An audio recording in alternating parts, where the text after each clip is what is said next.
thank you all for being here, and thank you to Carbon to Sea for inviting me to speak a little bit more about the Canadian carbon removal context. I didn't know Jonathan Wilkinson was going to be here. We might have had to compare notes because I think some of mine might be a repeat of his, but at the same time, that's not the worst thing.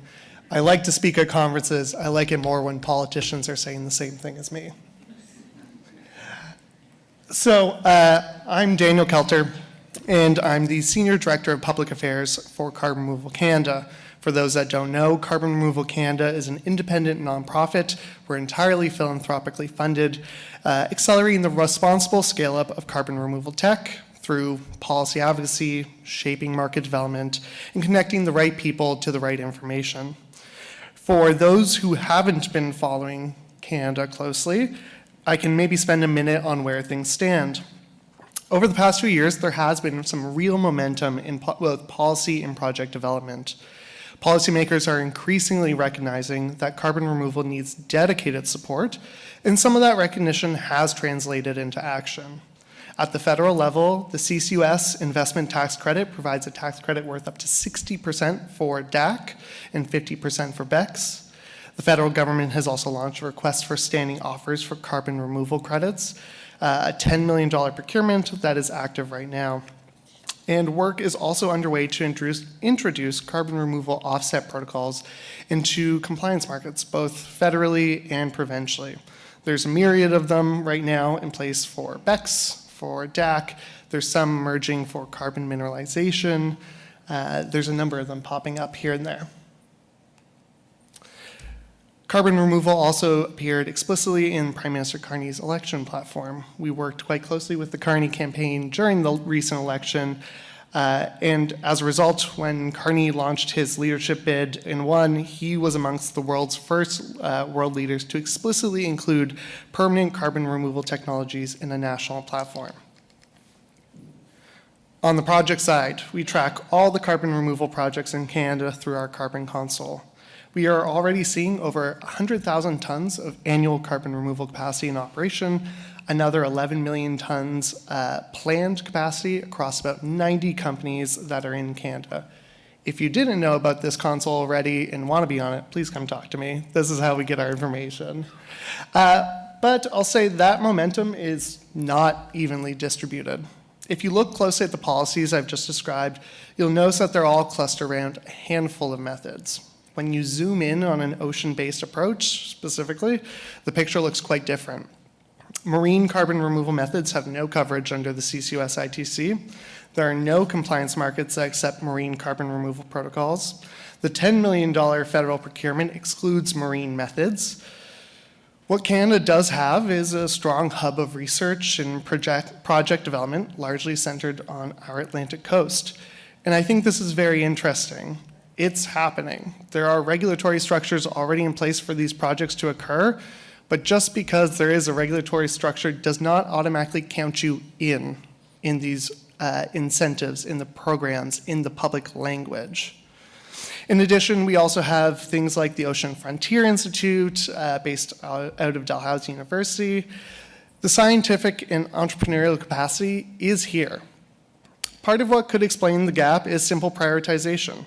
When policymakers engage on carbon removal at all, they tend to reach for, let's say, lower hanging fruit first.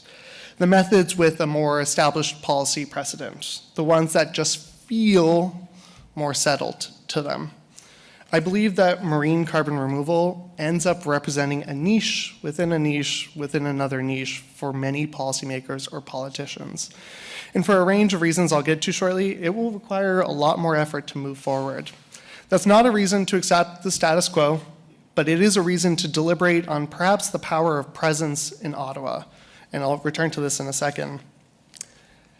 Despite the absence of policy support for marine carbon removal, one win is worth highlighting. In February 2026, the Standing Senate Committee on Fisheries and Oceans released its report, Carbon Removal from Air to Sea. The report lays out a clear path for how Canada can enable the marine carbon removal industry to grow responsibly. Naeem, our executive director, was privileged to be one of those witnesses, and we were genuinely pleased with what came out of it.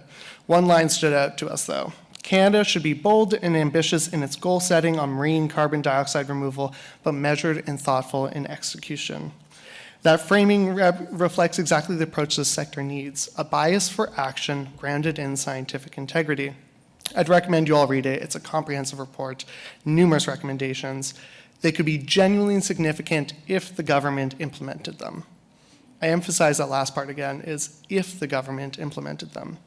A Senate report is a moment that can be leveraged, but it doesn't implement itself. A win here or there does not change that. A burst of activity around a budget cycle, then silence. A letter sent, a meeting taken, a box checked. What actually moves policy is consistent, coordinated, and prepared presence. An organized coalition that has structure and professionalism, and one that understands government's not a business, but an entity with its own language and beliefs and incentives. We need people who can tell the story of marine carbon removal in a way that lands, who understands that the audience isn't always a scientist or an environmentalist. Sometimes it's a fisheries critic, a coastal MP, a bureaucrat who's never heard of OEE, and they have 15 minutes or less to form an entire opinion about it. These internal champions do not emerge on their own, but are cultivated. Senator Colin Deacon's a great example of exactly that. He recognized early the potential that MCDR has, and his leadership was instrumental in making that committee study happen. This is some of the work that Carbon Removal Canada was established to do and has been doing for the last few years across numerous technology pathways. And we're hopeful that we might even be able to do more specific focus work on MCDR in the near future. But whether it's us or someone else, that sustained presence isn't optional. It's how you push and nudge and one day find yourself celebrating a win that took years to make possible. Some of the conversations I had when I joined Carbon Removal Canada almost 3 years ago are just paying off today. My conversations in government meetings across the country made it clear that there are a couple different strategies we could use to move MCDR along. I'll say that the heightened hesitancy we encounter in government sometimes comes from a few specific places. There is a strong instinct amongst officials that regulations for Canadian waters should align with international frameworks like the LCLP. There are conversations about how these will be governed, and those are ongoing, and that ambiguity spills over into our coastlines. Second, marine carbon removal doesn't just require different policy arguments, it requires a different set of conversations with different sets of people. The marine and fisheries experts have to be part of this. So what could move the needle? Bringing these folks into the conversation is essential. These are the voices that policymakers will trust on these questions. And focusing advocacy on research and small-scale testing also matters. Looking ahead, the clearest policy priority that could move the conversation is establishing goalposts. This could be done through a national strategy on marine carbon removal, one that's informed by a cross-government committee with expertise spanning biology, ocean systems, climate policy. It should identify exactly what needs to be done and what answers need to be received before commercial deployment, so we can finally stop answering what is good enough. In closing, Canada has built a strong foundation for carbon removal broadly.